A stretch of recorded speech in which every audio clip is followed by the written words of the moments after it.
wind wails a dirge on Nueces tonight. A white moon is riding the sky. And this is a time you sometimes can sight Chepita, whose ghost will not die. She came into Texas when just a young girl to escape Santa Anna's stern rule. And soon a cowboy had her head in a whirl. She followed her heart like a fool.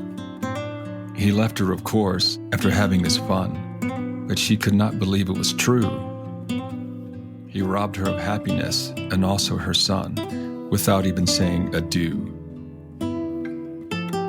The years passed away, and Chepita saved face by running an inn by the road.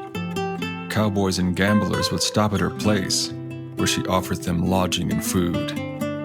A riverboat gambler checked in there one day, his saddlebags bulging with gold, and later a young boy asked if he could stay. His face turned Chepita's world cold. My son, oh my son, cried her poor lonely heart, for she knew him at once as her own. But she said not a word, too long they'd been apart, for the youth to know this was his home. A murderer crept through the still Texas night. The gambler was killed for his gold. The young boy was gone by the chill morning light, and Chepita felt beaten and old. She was tried for the murder and sentenced to die, and still she would not place the blame. My son, oh my son, was her heart's anguished cry, for this was the murderer's name. They hanged her beneath the wide-spreading oak that shaded Nueces' dark flow. Too late for Chepita, the brave heart that broke, and her thin body swung to and fro. They buried her deep in the weed-tangled wild, but her spirit has never known peace. A mother who died for her murdering child, her wandering will never cease. She weeps and she sighs when the moon lights the sky. She wails when the norther blows cold. Poor restless ghost who is seen passing by as the night turns to day and grows old. The wind wails a dirge on Nueces tonight. A white moon is riding the sky. And this is a time you sometimes can sight Chepita, whose ghost will not die. The Ballad of Chepita Rodriguez, the first woman to be hanged in Texas.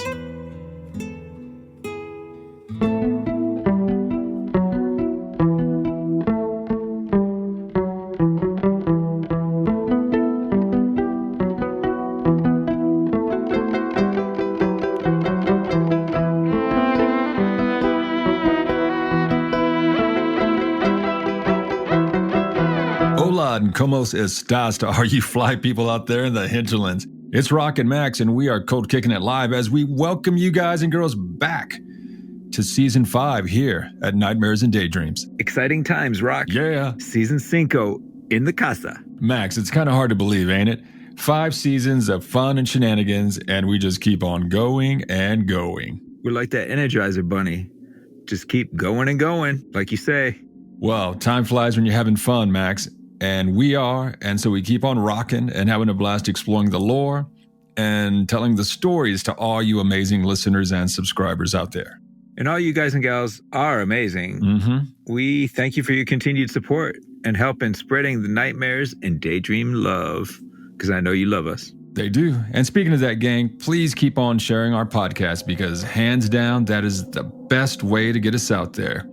And also, please keep on granting us that boon of the sacred and oh so important 5-star review on whatever podcast you listen to us on. And, Max, I think with that, we're done with housekeeping. Are we ready to move on? I was born ready, baby. That's the spirit. Party people, as always, we're going to be your guides as we walk the dusty trails, chupacabras-infested ranches, and lechuza-laden trees in search of lost lore here at Nightmares and Daydreams. Roq and I are going to discuss, and we may even get around to debating all things legendary, paranormal, and monstrous. Mm-hmm. And it says here in my notes, fun. Fun. Fun, Max, as we always say, is paramount in this world. But my man, do you want to know what's not funny? I have this strange feeling you're going to tell me. It's like I'm psychic. After 5 seasons, man, you're finally catching on. Focus, Roq. Okay, let me check my notes. Roq, what's not funny? All right, us being a Texas-based podcast and not delving into some eclectic Texas lore. We're talking ghosts, monsters, legends, that sort of thing. Forgive us, Texas. Let's do it. Don't mess with Texas, baby. No, we're messing with Texas today. Living dangerously. Shifting gears, the opening poem, The Ballad of Chapita Rodriguez, it's pretty sad, man. It is. There's a lot of truth in the poem, unfair trial, the fact that her phantom is still sighted in and around San Patricio here in Texas. Yeah, dude, she was given a raw deal and a super unfair trial. And she just might have been protecting her son. Her final words were, "No soy culpable," which means, "I'm not guilty." She was also, as we said in the beginning, the first woman to be hanged in Texas. And wasn't she like 63 when she was hung? Yeah, man, a real threat to passing travelers. Right. And according to the lore, several people heard moans coming from her coffin right after the hanging. So her spirit was literally restless right off the bat. Stands to reason. As I said earlier, her ghost still sighted along the Nueces River to this day. That's crazy, man. You know, her trial was so bogus that in 1985, the Texas legislature passed a resolution stating that Chapita Rodriguez did not receive a fair trial.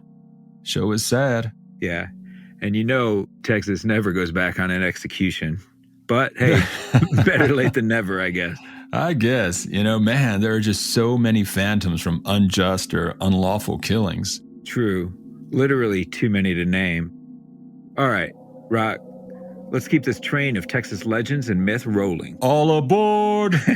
What's our first destination, engineer? Destination unknown. Careful, Roq. Even though Josh Gates is one of our biggest fans, we don't want any legal trouble. Destination truth. Playing with fire, Roq. Josh Gates is a gangster. Well, he is a soulless ginger, so I reckon I better tread carefully. Speaking of soulless, like that segue? Let's talk about the Goat Man. As I want to say, Maxie, hell nah. Ain't nobody want to see Mr. Tumnus skulking around their house. But, you know, that said, we're here. So what you got for us, Max? You know our listeners and subscribers love them some hybrid creatures. They ask, we deliver. Okay, Roq. The Goat Man. And actually, there are many different goat men throughout the U.S. and the world, for that matter. All right, man. So I imagine you're talking about the Texas goat man. Nah, man. I'm talking about the Maryland goat man. Okay. Or better yet, the Kentucky goat man. All right, smartass. Keep on talking then. I'm talking about the Texas goat man. That monstrous, white-furred, scaly menace that first appeared in Fort Worth, Texas in the summer of '69. Man, that song's a jam sandwich. I got my first real six string. Bought it at the 5 and dime. I saw my first real goat man. All right, keep on moving. Okay. Settle down, everybody. All right. Hold on, baby. Hold on. Did you say white furred and scaled? Like this thing had both fur and scales. Yes, I did. In fact, Jim Mars, who worked for the Fort Worth Star-Telegram and was pretty well known for his books on JFK, wrote this headline: "Fishy man goat terrifies couples parked at Lake Worth." Stop the press! Dude, that's a hellacious byline. I bet they sold a lot of papers that day. Okay, Max, so you've already said this creature has white fur and scales. Give us the details on the first encounter. It seems like some young couples were parked at the local makeout point, and this monster harassed them. Tale as old as time. Word. I feel like every good wild man or hairy humanoid story starts at the local lover's lane. According to Hollywood, at least. Continue on, good sir. So like I said, this happened in, I believe it was July of 1969. Literally, according to the witnesses, at the stroke of midnight. Goatman has good timing. Local resident John Reichart, his wife, and 2 other couples hauled ass over to the police station and let the surprised officers know that creatures, literally out of a nightmare, came roaring out of the surrounding woods, jumped on the hood of Reichart's car, and even tried to pull his wife out of the car before it fled, howling back into the darkness. Did the cops tell them kids to lay off the wacky tobacco and stop wasting their time? I imagine they might have, except for the deep, 2-foot-long scratch on the side of Reichardt's car. Evidence, baby. I mean, there's no way a dude is going to damage his own car to, perpetuate a hoax. So the cops took that into account when they heard his story, the damage to his car. Also, the kids were all genuinely scared. And finally, the cops had been clandestinely investigating reports about this very thing from local kids that a beast had been sighted around the area for actually several months before this. Damn! Goatman was causing all sorts of chaos, as any loyal servant of Dionysus should. Okay, man, so how big was this thing, Max? I'm getting serious sheep squatch vibes here, like 7-8 foot tall, curving ram's horns, massive hooves, sharp teeth, red glowing eyes, covered in pristine white wool. Sheep squatch. That's hilarious. Dude, it's for real, Max. Mess not with sheep squatch. It's got a vicious streak a mile wide. You just have to bring him little cakes, like Ember on The Magicians. So again, the reports vary. Some swore the Goatman, or Lake Worth Monster, as he's sometimes called, had white fur and scales. Other witnesses claimed his fur was dark. And of course, there were the obligatory horns on the creature's head. Well, he is a goat man. Indeed. But, so white furred and scaled is the way to go if you're trying to cause panic. Don't know what to look for. Mm-hmm. Yeah, because you wouldn't freak out if you saw a dark furred, bipedal, satyr-like creature roaming out in the woods. Hey. Especially if he jumped on your car. Hey, man, y'all already know. We talk about this a lot, but I do not want to see any cryptids or creatures. Hell nah. In short, Max, I would probably freak the hell out. Well, the locals freaked out as well, because literally 24 hours from the first sighting, the following midnight, more witnesses saw the creature around Lake Worth Nature Center. And the guy that saw it snapped a picture of it with his camera. Photo evidence, baby. Not really. The flash failed to work, coincidentally. Aw. Dude, equipment malfunctions happen a lot when folks try to take pics of cryptids, ghosts, that sort of thing. Like fully charged batteries go dead, lights won't work. It's kind of a common occurrence. So, I guess not a huge surprise. So get this. Not long after that, a posse goes out after the Goatman. A possum? All right. No, dude. A posse. A posse, oh hell. Were they armed and on horseback, going in a whomping and a whooping? It's Texas, right? I'd say they were armed for sure. No horses that I know about, though. Got it. An armed possum went after the Lake Worth Goatman. It's an awesome possum. Yes, it was. All right. So a group of locals flush out the Goatman. Quick question. How many people were in this posse? Well, according to the records, something like 36 people, and they were on foot. Damn. And so they flushed out the Goatman, actually, and are chasing it through the area that leads to a small bluff. Dude, they were all Frankenstein mob style. I wonder if they had torches and pitchforks. Pitchforks, for sure. They better have some torches, man. Apparently, the Goatman wasn't going to go out like that. So he charged to the top of the bluff, and he grabbed some random car or truck tire that was lying about, just because they're all there, as you have out in the wilderness, and hurled it at the oncoming posse. Dang. Who all screamed and scattered to the four winds. Like literally, they just were like, hey, let's go home. Those fools didn't want none from the Goatman. And that's funny. The posse's all like, we got him cornered. Get ready, boys. Think of the children. And he throws an oat tire at them, and they do a Monty Python. Run away. Run away. I love it, dude. The brave Sir Robin. Yeah, they turned tail and ran real quick. Yo, things get real when automotive parts are flying through the air. Were there any other sightings? Tons, man. So the locals thought the Goatman made a lair for himself on Greer Island, which is in the area. Also during this time, there were a lot of animal mutilations in the area, dogs, cats, that sort of thing. The unfortunate killing of local pets or other small animals is another hallmark of Goatman activity. Whether you're in Texas, Kentucky, Maryland, wherever, that bit of lore does go hand in hand in regards to Goatman sightings. I mean, goats will eat anything. Yeah, they will. Speaking of sightings, there are actually other locations in Texas where other Goatmen were seen. Denton, White Rock Lake, even Waco, which is only a couple hours from here.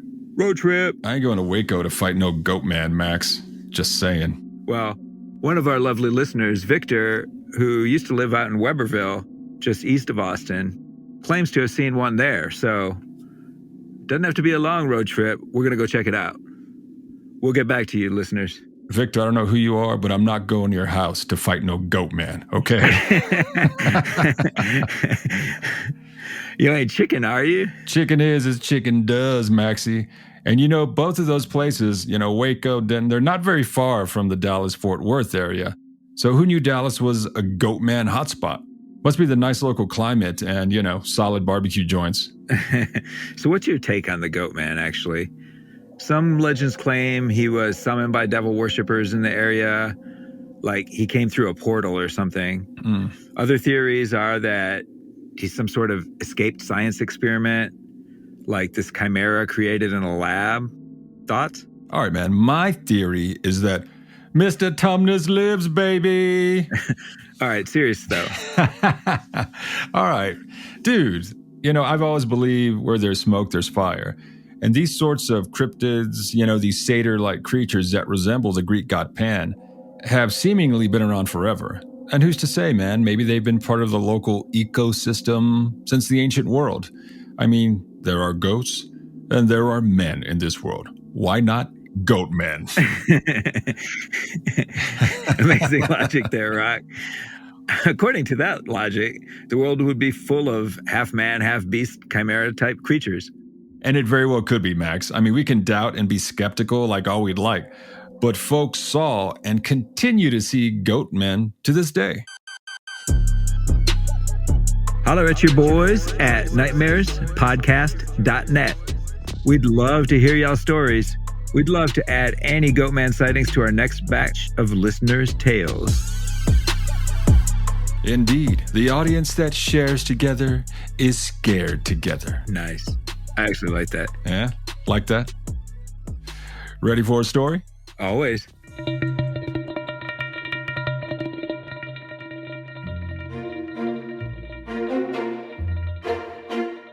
The Goatman legend, a disturbing tale of perversion and murder, originated during the late 19th century when the area around present-day Lake Waco housed numerous farms and homesteads.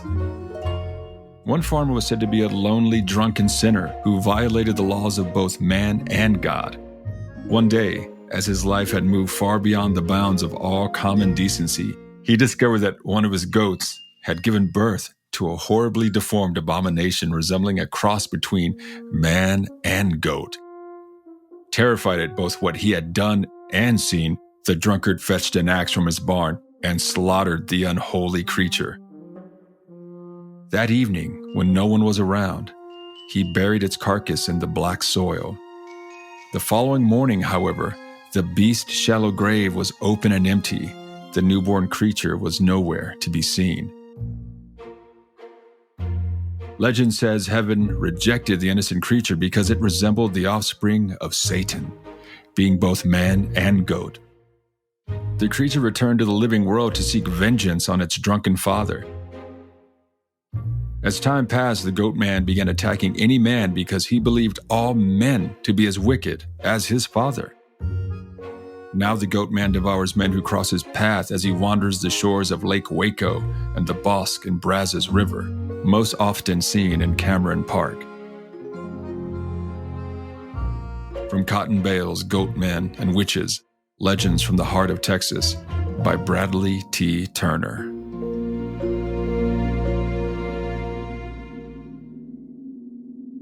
So in that story, the goat man is the result of an unholy coupling of man and farm animal. You can love your animals, people. Just don't love your animals, people. Know what we're saying? Very reminiscent of the legend of the Minotaur, right? Yeah. With Queen Pasiphae falling in love with the Cretan bull, and the Minotaur being the result of that union. Well, Poseidon made her fall in love with the bull after King Minos didn't sacrifice the bull to Poseidon, as the king said he would. And you can't fight the magic of the god of the ocean, Maxie. Honestly, Minos is lucky that Poseidon didn't release the Kraken, as he did in the oh-so-classic 1981 film, Clash of the Titans. Roq, need I remind you, Texas Legends and Monsters. I was just pointing out the similarities. Shall we move on? Or, Max, I could just do a much-needed movie review for Clash of the Titans. And I'm not talking about the horrible 2010 version. Dude, Please don't review a movie that's 40 years old again. Besides, I think you might have done that one already, actually. Let's move on. Man, you're all about business on this episode. It's a new season. Turning over a new leaf. Yeah, right. All right. Okay. So what's the next stop on this journey through myth and legend of the Lone Star State? Well, we're just going to dip our toes in the dark waters for a minute, Max. I don't want to do that. And let me ask you which term you prefer when a person mentions upright walking canines. Oh, hell. You prefer dogman or werewolf? Now we're getting into the nitty gritty, baby. Again, dogman or werewolf? Werewolf? Their wolf. You like that? Mel Brooks rules. Happy birthday, good sir. Absolutely. Happy birthday, Mel Brooks. I think you just turned like 96 or so and still going strong. Okay, so dogman or werewolf? I mean, I feel like werewolf has a whole hell of a lot of baggage with it. Yeah, I can see that. Classic. I mean, I don't know. You tell someone you saw a werewolf, they're going to think you're a few sandwiches short of a picnic. Dude, dogman does have less weight, I guess. You know, though the term is becoming more and more well-known, thanks, at least initially, to Linda Godfrey, who I believe coined the term dogman. Yeah, we know she named the Beast of Bray Road, and her books on dogman and werewolves are great. Yep. Tons of first-hand accounts. Love those books. Ditto, man. Beast of Bray Road. What a great name. Totally. So Dark Waters is another paranormal gangster who has loads of dogman stories. Check out his channel on YouTube or go Google his website, y'all. We love his channel here. Dude is a great storyteller, as well as having some amazing and truly frightening stories on cryptids, spiritual warfare, ghosts, vampires, all that. So check it out. All right, Roq. So you're going to drop some Texas werewolf sightings? Or Texas dogman sightings. So is there a differentiation between the two? I mean, you know, that's a damn good question. I think the term is pretty interchangeable, honestly. How so? Well, most folks who encounter a dogman mention the fact that it, quote, looks like a werewolf, or a giant wolf on all fours that can miraculously go up on two legs after witnesses hear bones popping. So theoretically, this is the dogman rearranging his rear legs for bipedal use. Like we say, oh, hell no. All dire wolves from Game of Thrones. Okay, so if you encountered one, what name would you use? Dogman, dude. Easily. Like you said, less baggage. All right, man, so let's get into some good old Texas dogman tales. You ready? Dogman? Werewolf? Let's do it. All right, so in 1996 in the small burg of Paradise, Texas. Where's Paradise exactly? Never heard of it. Well, it's pretty close to the Dallas-Fort Worth area. Hey, could have been a goat man, right? All right, back to the story. So this was in September of 96. Picture it, Maxie. Britpop is surging, with the Oasis and Blur feud raging, and grunge, unfortunately, is breathing its last breath. Live Throwing Copper is tearing up the charts. Okay, and this is relevant because... Space Jam, Independence Day, and Beavis and Butthead Do America are all #1 movies at the box office. You're really making me hate 1996 right about now. I'm just trying to set the scene, my man. So on this day, a local rancher by the name of Walter is heading out in the early morning hours to tend to his cattle that all grazed on a large patch of land on the back of his property. So he's just walking back there thinking this is business as usual, only to find one of his prize cows had been killed. Nay, shall I say, slaughtered the previous night. Damn. And y'all, this poor animal was literally torn apart. The back legs were missing, completely gone. Looks like whatever did that took a to-go plate. It is a tradition in Texas barbecue. All right, man. So this cow's head was nearly torn off. It was disemboweled.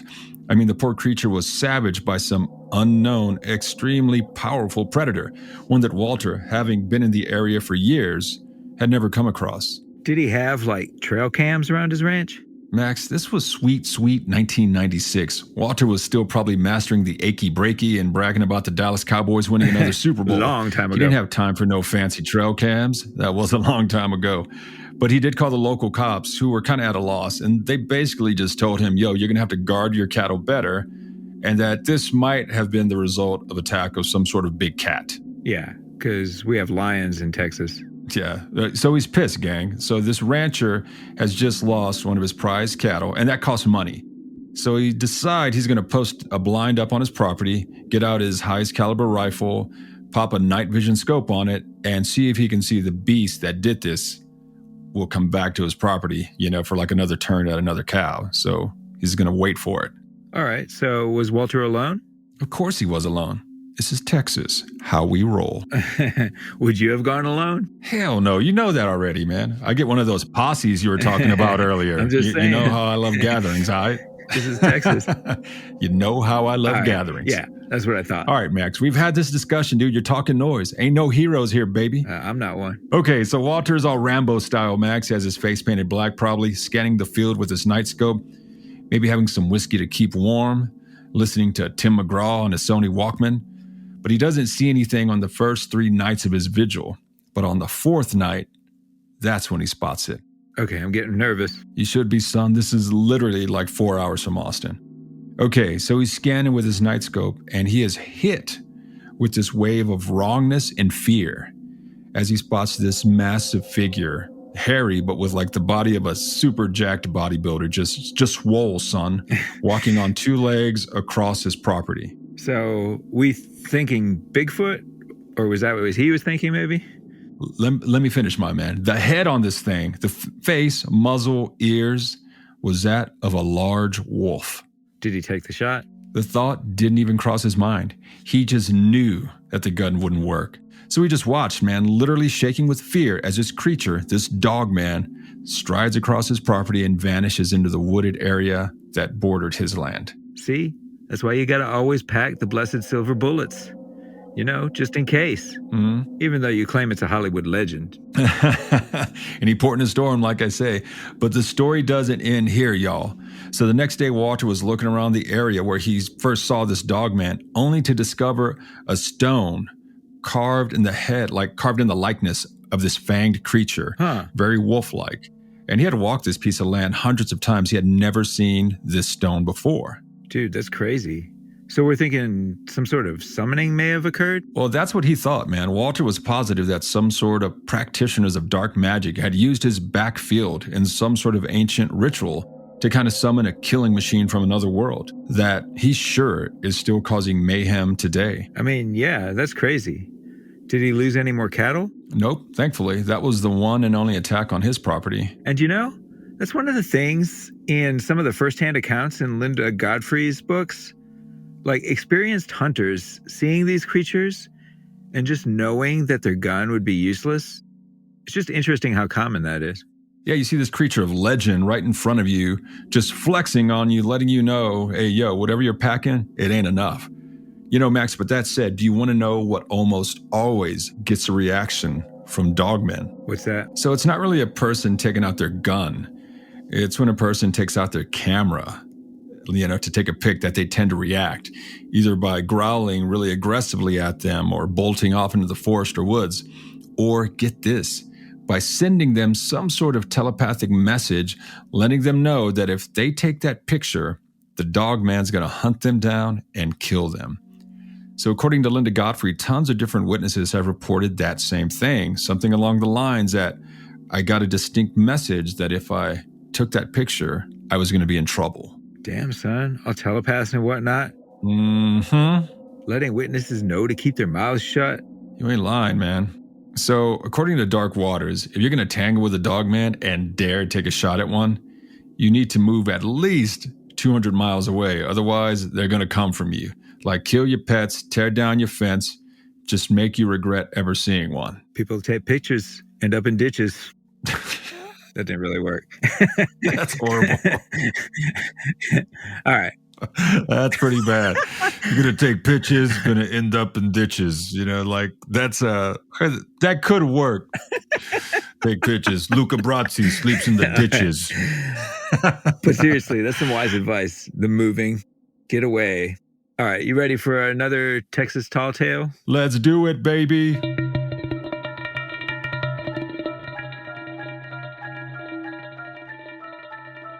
Now, this happened in Orange, Texas in 1933. Solomon, a young man, and several of his friends were out fishing near a small stream. After exploring the woods earlier and finding a nice spot to fish, the boys all sat down in the shade and began to dig into the lunches each had brought before they began fishing. Solomon was the first to get that eerie feeling that something was wrong, that they were being watched, and watched closely. Soon, his friends felt it as well, and the boys all stopped eating and began scanning the area. It turns out they were wise to listen to that sixth sense. Across the stream, near a dense thicket of trees, the boys saw that massive and monstrous head of a huge wolf-like creature, and it was staring right at them. When the beast realized it had been spotted, it tore out of the trees to prowl along the edge of the stream. The boys were amazed at the sheer size of the beast. They say it was around 10 feet long and muscular to the extreme, with oversized legs and massive jaws. The beast glared at them from across the stream, prowling and growling at them. The boys, clearly frightened and seemingly glued to the spot, were watching this monster watch them when the beast abruptly sat down in front of them across the stream. According to Solomon, the monster's body began to vibrate in a way that Solomon described as wrong and horrible. And at the same time, the beast's body became covered in a green mist that rose from beneath it.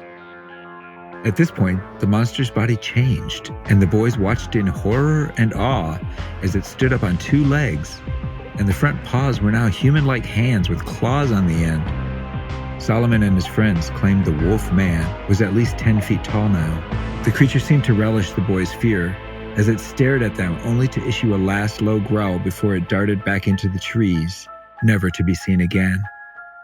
Solomon has no doubt he and his friend witnessed a genuine werewolf that day, one with the ability to travel the wooded areas both like a man and the animals. The young man and his friends stayed well away from that neck of the woods for many years after. From Monsters of Texas by Nick Redfern and Ken Gerhardt.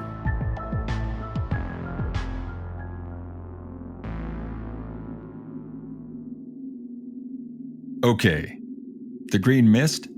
What the hell was that about? You know, most witnesses that see a dogman go from 4 legs to 2 legs hear bones cracking and rearranging as the creature stands up. This is the first time I've ever heard of a green mist being associated with the transformation. You? Same here. Obviously, some sort of magic took place. You know, the mist came from the ground under the beast. Something. Could it have come from the earth itself? Like Mother Earth helping this creature change? Like maybe this dogman was some sort of guardian of the earth, charged with watching over the forest where Solomon and his friends were fishing, maybe. I mean, this could explain why it didn't cross the shallow stream to attack the boys. It was just reminding them to recycle. Or, we've heard of this, evil creatures can't cross running water. You know, I've never heard of werewolves being hampered by running water, but vampires and other nasty spirits, yeah. But hey, man, who knows? I mean, whatever it was, and whatever its agenda was, I'm glad Solomon and his friends got away safely. Ditto. So question, are there many reported dogman attacks? Well, according to Linda Godfrey, there has never been any corroborated attacks on witnesses. Just telepathic messages threatening them. Yeah, you know, but our boy Dark Waters has some stories from eyewitnesses that claim some pretty harrowing and deadly encounters. So, dude, the tide could be shifting. I mean, Max, as we know, tons of people go missing each year in our national forest. And, you know, just forested areas in general, like people are just gone. Yeah, the Missing 411 series by David Paulides, super interesting and disturbing. Dude, don't even get me started on the Missing 411 series. You know, something is taking people, and some folks think the dogmen could be one of the culprits. So, be safe in the woods, y'all. Nature is for real.